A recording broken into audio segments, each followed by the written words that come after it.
The moon hung low, casting an eerie silver glow over the small, isolated village of Blackwood. Beneath its light, the forest seemed alive, shadows shifting as if whispering secrets too ancient to understand. It was the night of the blood moon, an event the villagers feared but never spoke of. Legends claimed that on this night, the veil between the living and the dead grew thin, and those who ventured into the woods would never return. Lila, a curious young woman with a penchant for the mysterious, couldn't resist the pull of the forbidden. Armed with a lantern and her late grandmother's journal filled with cryptic symbols and warnings, she stepped into the forest, her heart pounding with a mix of fear and excitement. As she walked deeper, the air grew colder, and the trees seemed to close in around her.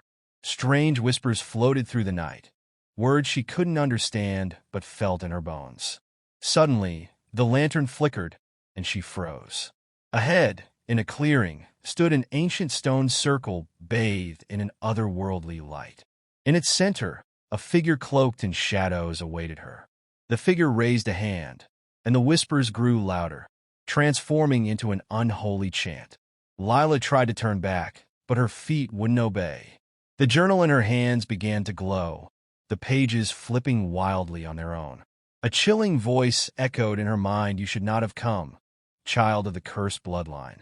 Before she could scream, the ground beneath her split open, and tendrils of darkness pulled her into the abyss. The next morning, the villagers found her lantern near the stone circle, its glass shattered and the journal burned to ash. Lila was never seen again, but on every blood moon, the villagers swear they hear her screams echoing through the forest, a warning to all who dare to enter. For years, the villagers avoided the stone circle, whispering prayers under their breath whenever the blood moon rose. Lila's disappearance became a dark legend, a cautionary tale for the curious. Yet, one person refused to let her memory fade. Elliot, Lila's younger brother, had always believed she was alive. His sister was no fool. If she had entered the forest, she must have had a reason. The old journal intrigued him, though no one could decipher its meaning. Determined to uncover the truth, Elliot spent countless nights researching the village's forgotten history. Then on the 10th anniversary of the blood moon, Elliot armed himself with a sturdy lantern, a silver dagger blessed by the town priest, and a copy of the strange symbol's head painstakingly transcribed from his sister's journal. As the moon rose, he made his way into the forest. The path was eerily familiar, just as Lila had described in her letters before her disappearance. Shadows moved unnaturally, and the air carried a biting chill. But Elliot pressed on, following the faint sound of whispers that grew louder with every step. When he reached the stone circle, the clearing felt alive with energy. The ancient stones pulsed faintly with light, and in the center stood a dark figure. Unlike the stories, this figure did not wait silently. It turned to him, its hollow eyes gleaming with a cruel intelligence. Another one of the cursed bloodline. The figure rasped, its voice like rusted chains. "You're braver than most, or perhaps just as foolish as your sister."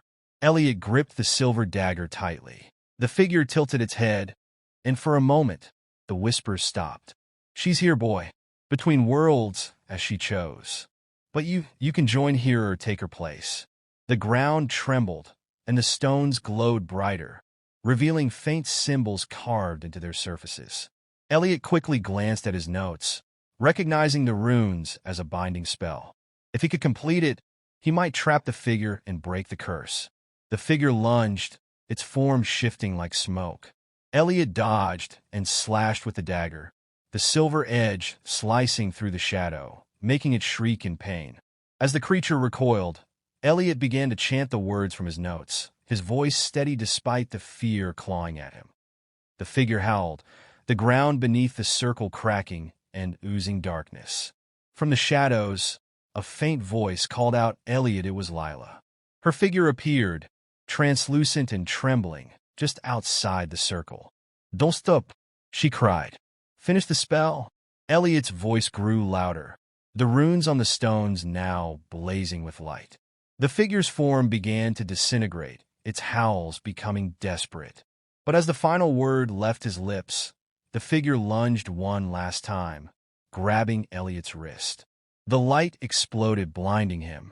When the dust settled, the figure was gone. The stone circle was silent. The runes faded. But Elliot was alone, that eye in the distance. A whisper floated through the air. "Thank you, brother. I'm free now." Tears streamed down his face as he stumbled back to the village.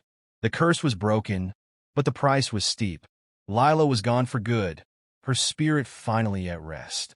From that night on, the forest grew quiet, the whispers silenced. But Elliot would never forget the enchanted night that took his sister and nearly claimed